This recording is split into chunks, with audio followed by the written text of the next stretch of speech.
2023 में आपका घर बार चल पाएगा, रोजी रोटी चल पाएगी, नौकरी बची रहेगी, इसके बारे में जानकारी रखनी जरूरी है। चूंकि सब तरफ अशुभ ही अशुभ दिख रहा है, इसलिए कल मैंने 1 तारीख को साल के पहले दिन ऐसे वीडियो नहीं डाले। लेकिन खबर बुरी हो या अच्छी हो, उपयोगी होनी चाहिए। जब आपके पास बुरी स्थितियों के बारे में जानकारी होगी तो फ्यूचर प्लान कर सकते हैं। मैंने बहुत पहले आपको वीडियो बना के आगाह किया था कि मंदी के आसार आ रहे हैं और धीरे धीरे करके मंदी बढ़ने वाली है। मैंने आपको बताया था बैंकों का ब्याज लगातार बढ़ने वाला है। मैंने आपको बताया था कि महंगाई भी बढ़ने वाली है। ये सब बातें मैं आपको बता चुका हूँ और ये भी बता चुका हूँ कि इससे निपटने के लिए हम और आप क्या करें। आज उस पर फिर बात कर लेंगे। बहरहाल 2023 कैसा रहने वाला है, रोजगार के नज़रिए से, काम धंधों के नज़रिए से वैसा रहने वाला जैसा अडानी साहब बता रहे हैं या कुछ और तस्वीर है। कहीं मत जाइए, चैनल को सब्सक्राइब कर लीजिए। मैं अभी हाजिर होता हूँ। सरल तरीके से हम समझेंगे कि 2023 में दुनिया की स्थिति क्या रहने वाली है, दुनिया की तरक्की होगी कि नहीं होगी और हमारे अपने जीवन पे इसका क्या असर पड़ेगा। क्या टैक्स बढ़ेगा, क्या होगा। कहीं मत जाइए, मैं अभी हाजिर होता हूँ।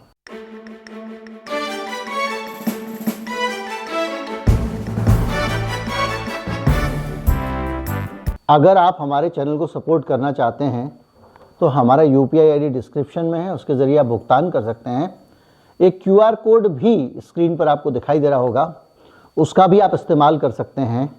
ये नया QR कोड है, इसलिए आपको परेशान नहीं करेगा, ऐसी उम्मीद की जाती है। और इस चैनल को अब 1 मिलियन का आंकड़ा दिखाना है। जिन्होंने सब्सक्राइब नहीं किया है वो ध्यान से कर लें। खबर यह है कि आने वाला साल 2023 मंदी के लिहाज से बहुत चुनौती भरा रहने वाला है। पूरी दुनिया कराह उठेगी, ऐसे हालात हैं। और जो स्थितियां हैं वो कैसे और क्यों पैदा हुई हैं, इसको भी हम समझने की कोशिश करेंगे। सबसे पहले अभी क्या चल रहा है दुनिया में, इसको समझ लेते हैं। अभी जो चल रहा है उसकी अगर आप शुरुआती खबरें देखें तो वो कहती हैं कि दुनिया मंदी से छटपटा रही है। ब्रिटेन में करीब करीब हर डिपार्टमेंट हड़ताल पर है। अगर ये हड़ताल एक मिल में भी किसी और देश में हुई होती, वो पश्चिमी देश नहीं होता, तो पूरी दुनिया में त्राहिमाम की तरह खबरें फैली होती। चीन में होती या कोरिया में होती या रूस में होती तो ऐसा लगता कि जनता के बीच असंतोष फैल गया और वहाँ तख्ता पलट होने वाला है। लेकिन ब्रिटेन का हाल मैं आपको बताता हूँ। 15 रेलवे कंपनियों में काम करने वाले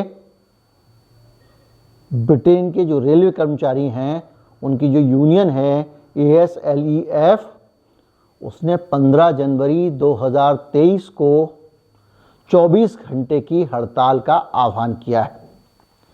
15 जनवरी से ब्रिटेन में रेल की हड़ताल होने वाली है और ये 48 घंटों की हड़ताल रह सकती है। इसका मतलब यह है कि इंग्लैंड, नॉर्दर्न आयरलैंड, स्कॉटलैंड और वेल्स में 5 दिनों तक रेल यातायात ठप रहेगा। इस यूनियन ने जब हड़ताल को लेकर मतदान किया था तो उसमें 85% रेल कर्मचारियों ने भाग लिया और उसमें भी 93% कर्मचारियों ने कहा कि हड़ताल तो करनी ही पड़ेगी। ये हुआ रेलवे का हाल। सीमा शुल्क, कस्टम्स के जो कर्मचारी होते हैं वो एक तरह से देखा जाए कि जो बाहर से माल अंदर आ रहा है उस पर नज़र रखते हैं।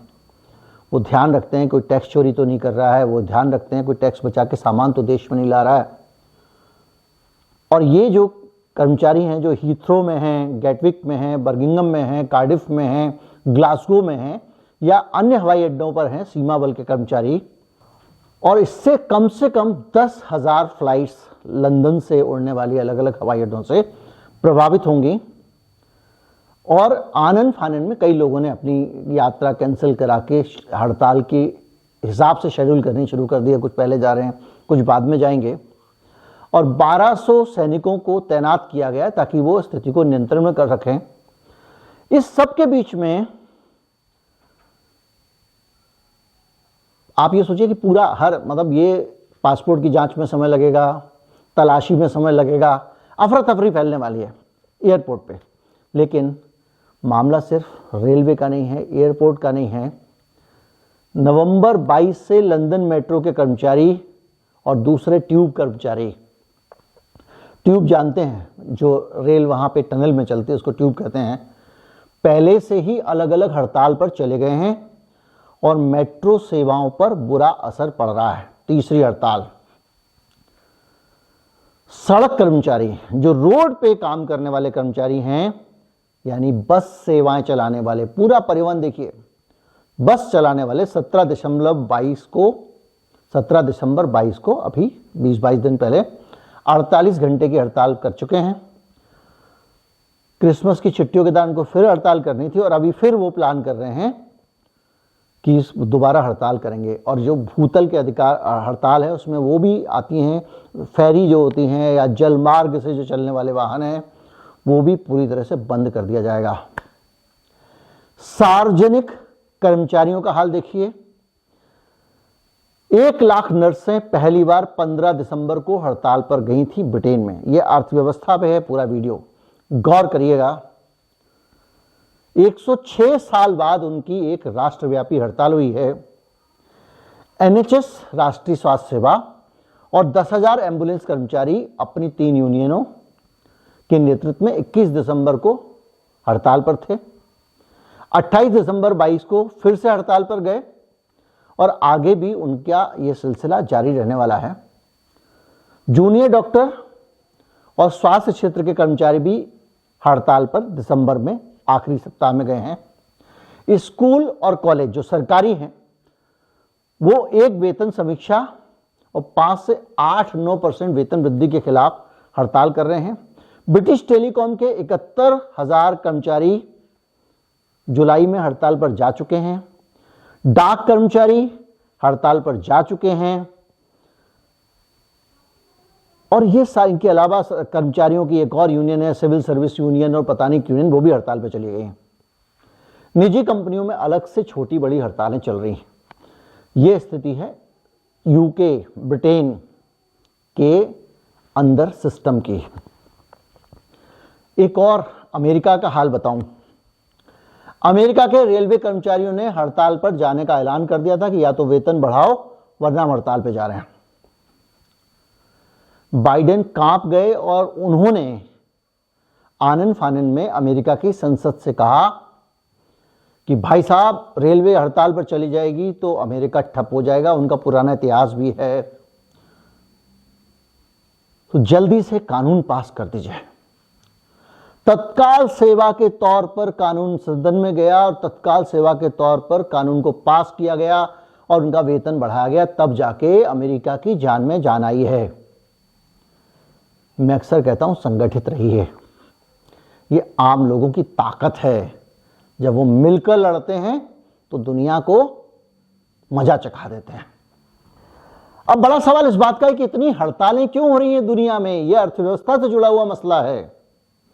हड़तालें इसलिए हो रही हैं कि अभी अमेरिका के फेड ने लगातार, आपने देखा होगा, ब्याज बढ़ाया। ब्याज बढ़ाया तो डॉलर महंगा हुआ, डॉलर महंगा हुआ तो पूरी दुनिया की मुद्राएं महंगी हुई। हमारे यहां पे भी ब्याज बढ़ा, खूब सारा ब्याज आरबीआई ने बढ़ाया। और बढ़ते बढ़ते बढ़ते बढ़ते क्या हुआ कि जब ब्याज महंगा होगा तो उत्पादन भी महंगा होगा, क्योंकि जो इंडस्ट्रियलिस्ट अपनी इंडस्ट्री चला रहा है वो पैसे कहां से ला रहा है? वो पैसे बैंक से ला रहा है। हमको और आपको ये कहकर ब्याज बढ़ाया गया कि हमको महंगाई नियंत्रण में लानी है, और ब्याज बढ़ाने से उत्पाद महंगे हो गए, रॉ मटेरियल महंगा हो गया, तो महंगाई बढ़ गई। इन देशों में ना के बराबर ही महंगाई रहती थी और अब अचानक ये हुआ कि इन देशों में अचानक जब चीजें महंगी होने लग गई तो लोगों की अफोर्डेबिलिटी से बाहर निकलने लग गई। तो चाहे वो ब्रिटेन के कर्मचारी हों, चाहे वो अमेरिका के हों, यूरोपियन देशों में भी यही चल रहा है, उन सब का जीवन यापन मुश्किल हो गया। अब वो कह रहे हैं कि भाई साहब ऐसे नहीं चलेगा, बहुत हो गया, अब तो वेतन बढ़ाइए आप। पहले 10-10 साल नहीं बढ़ता था, उनको टेंशन नहीं होती थी क्योंकि महंगाई नहीं हो रही थी। कर्मचारी बहुत ईमानदार होता है, उसका काम चल जाए तो ज़्यादा परेशान नहीं करता है। अब यहाँ काम नहीं चल रहा था। नतीजा ये हुआ है कि अब जब महंगाई बढ़ गई है तो कर्मचारी कह रहे हैं लाओ वेतन बढ़ाओ। अब वेतन बढ़ा देंगे तो क्या होगा सोचिए, और महंगाई हो जाएगी। महंगाई कैसे होगी भाई, वेतन का पैसा आया पहुंच जाऊंगा बाजार में मैं सामान खरीदने, भाई ज़्यादा पैसा आ रहा है मैं ज़्यादा सामान खरीदूंगा तो सामान की मांग बढ़ जाएगी। अब आप देखिए पूंजीपति का कैरेक्टर, ज़्यादा बिक रहा है तो भी दाम बढ़ रहा है, पैसे की उपलब्धता बढ़ गई ना, पहले से की उपलब्धता कम हो गई तो भी महंगा हो रहा है। और इस पूरी स्थिति के बीच में पूरी दुनिया जकड़ी हुई है। लेकिन ये कहानी का एक छोटा सा पहलू है दुनिया की अर्थव्यवस्था को देखने का। 2023 में दुनिया की ज़्यादातर जीडीपी सिकुड़ जाएंगी, और जो आंकड़ा है वो कहता है कि वर्ल्ड इकोनॉमी की जो ग्रोथ थी वो 6% होने वाली थी दुनिया भर की, यानी पूरी दुनिया मिलकर जो उत्पादन करती है उसमें 6% की बढ़ोतरी होनी थी, और अब वो केवल 2.7% ही होगी। जो एडवांस इकोनॉमी है दुनिया की, उनकी भविष्यवाणी 5.2% की थी, जो 1.4% होगी। अमेरिका की 5.7% उत्पादन बढ़ना था अमेरिका का, जो अब 1.1% बढ़ेगा। जर्मनी का 2.6% बढ़ना था, जो वो अब 0.03% बढ़ेगा। जापान का उत्पादन अभी उतना ही रहने वाला है, 1.7 की रफ्तार थी बढ़ने की, इस बार 1.6 की उम्मीद है उनको। फ्रांस में 6.8% की रफ्तार से उनका उत्पादन बढ़ना था, या इसको अर्थव्यवस्था को बढ़ना कह लें या इसको जीडीपी को बढ़ना कह लें, बात एक ही है गोलमोल में। वो अब 0.7% बढ़ेगा। ब्रिटेन, फ्रांस का हाल देखिए आप, ब्रिटेन की रफ्तार 7.4% रहनी थी, अब 0.3% हो गई है। जो अनुमान है ये अनुमान जो मतलब उनकी अर्थव्यवस्था का भविष्य है। और जो इमर्जिंग इकोनॉमी है, उभरती हुई अर्थव्यवस्थाएं जैसे कि भारत है, उसमें 6.6% रहना था अनुमान, जो नीचे आकर 3.7% हो गया है। चीन का 8.1 था, 4.4 का हो गया है, और भारत का 8.7 का था, 6.1 का हो गया है। रूस का माइनस में 2.3 चला गया है, जबकि उसको 4.7 रहना था। ब्राजील का 4.6 रहना था, जबकि वो 1 रह गया है। सऊदी अरब का अब 3.7 का अनुमान हो गया है। इससे आप अंदाजा लगाएं कि 2023 के अनुमान सबके गिर गए हैं। ये जो अनुमान है 2023 के हैं। सऊदी अरब ने 2022 में अच्छा किया, लेकिन वो भी गिरने वाला है। तो जब ये सारी अर्थव्यवस्थाएं दुनिया की गिरने वाली हैं, तो इसका असर कहीं ना कहीं भारत पर भी पड़ेगा। और इसको अगर आप आंकड़ों से समझना नहीं चाहें तो आप इससे अंदाजा लगा लीजिए कि चीन का क्या हाल है। चीन भयंकर संकट में चल रहा है, आप जानते हैं। चीन में लॉकडाउन सब करके अमेरिका की महंगाई काबू नहीं आ रही है। महंगाई को तोड़ने में अंधाधुंध ब्याज बढ़ा चुके हैं उनकी हालत ये, हड़ताल की स्थिति। ब्रिटेन का हाल मैंने बता दिया, हालांकि ब्रिटेन बहुत बड़ी इकोनॉमी नहीं है। यूरोपियन यूनियन का, यूरोप का हाल देख लीजिए, फ्रांस, ब्राजील, जर्मनी सब गिर रहे हैं। तो ये सब चीजें मिला के अब उत्पादन कम होने का मतलब क्या होता है, इससे अंदाजा लगाइए। इसको और सरल समझ लें कि जीडीपी नीचे हो गई तो क्या हो गया जी, आंकड़ा ही तो नीचे हुआ नहीं। ये गणित का अंक नहीं है, ये हम सबके जीवन से जुड़ी हुई चीजें हैं। उत्पादन कौन करता है? उत्पादन मनुष्य करते हैं। जब उत्पादन कम होगा तो किसका काम जाएगा? मनुष्य का काम जाएगा। मशीनें आप चलाते हैं, 10 रुपए की चीज को 20 में बदलते हैं, जो वैल्यू एडिशन करते हैं। आप पूरी इकोनॉमी की ग्रोथ इससे होती है कि आपने 2 रुपए का दूध लिया, थोड़ी पत्ती डाली, थोड़ी चीनी डाली और थोड़ा पानी डाला, थोड़ा गैस लगा के उसको आपने चाय में बदल दिया और 2 रुपए के 10 रुपए आपको मिल गए। ऐसे ही हर चीज की वैल्यू बढ़ती है उत्पादन से। उत्पादन कम होने का मतलब यह है कि बहुत सारे हाथों का काम छिन जाएगा। अब आते हैं इसके दूसरे और भी बहुत सारे पहलू हैं, उस पर जाने के बजाय अब सीधे सीधे इकोनॉमी को यहीं रोक देते हैं और इसके आगे हम सोचते हैं कि हमें क्या करना पड़ेगा। भारत में ब्याज बढ़ रहा है, लगातार बढ़ रहा है, हम देख रहे हैं। और महंगाई, ब्याज बढ़ने का मतलब है महंगाई बढ़ना, और महंगाई बढ़ने का मतलब यह है कि हमारी अफोर्डेबिलिटी कम हो जाना, यानी उतने ही पैसों में आपका कम काम चलना। ब्रिटेन का हाल आपने देखा क्या हुआ। क्योंकि ब्रिटेन में महंगाई बढ़ती ही नहीं थी और वहां पे अचानक से बढ़ी, तो गुस्सा ज्यादा है। हम लोग महंगाई झेलने के आदी हैं, लेकिन कब तक बर्दाश्त करेंगे।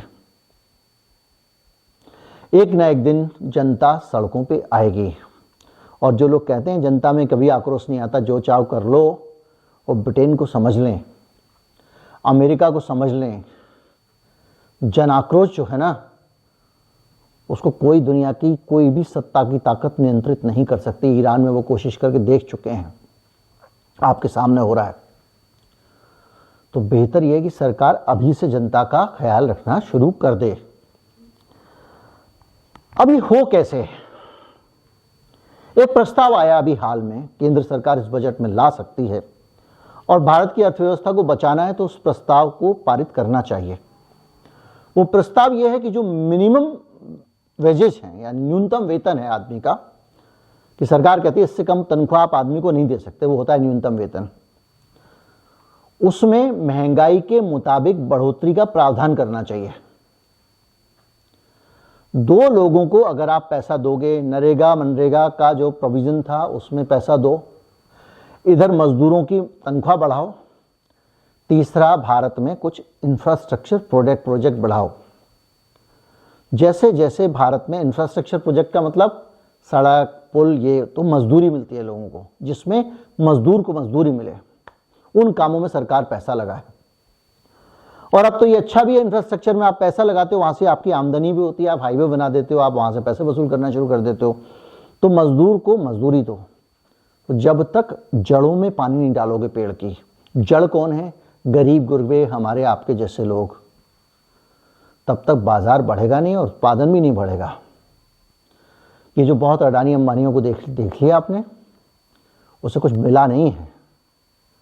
विषमता बड़ी है। जब लॉकडाउन लगता है, कोरोना आता है, मजदूर की नौकरी चली जाती है, सड़क पर पैदल चल रहा होता है, और स्टॉक मार्केट में बहुत बड़े जो टॉप के हमारे देश के इंडस्ट्रीज हैं उनकी दौलत बढ़ रही होती है। इकोनॉमी के इस मॉडल से काम नहीं चलेगा। अब मामला पानी नाक तक हो गया है।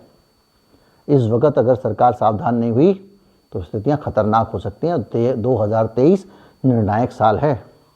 आप सबसे कहता हूं संगठित होना शुरू कर दो और अपनी पूंजी को बचाकर रखो। अपने धन को जितना हो सके बचाकर रखो। कोई कर्जा मत लेना, कोई झंझट मत पालना आने वाले समय के लिए। जितना बैकअप रखोगे उतना अच्छा रहेगा। इमरजेंसी का समय है, इमरजेंसी फंड रखिए, ऐश बाद में कर लेना। अगर आपने सब्सक्राइब नहीं किया है, 1 मिलियन पहुंचना है, जल्दी कर लीजिए। आप ही लोगों को पहुंचाना, ये लक्ष्य है आपका कि आप जो है जनवरी खत्म होते होते 1 मिलियन करवा दीजिए। होना तो पिछले साल में ही चाहिए था, लेकिन मुझे लगा कि अब हो जाएगा, लेकिन अब नहीं हुआ है तो आपको करना पड़ेगा।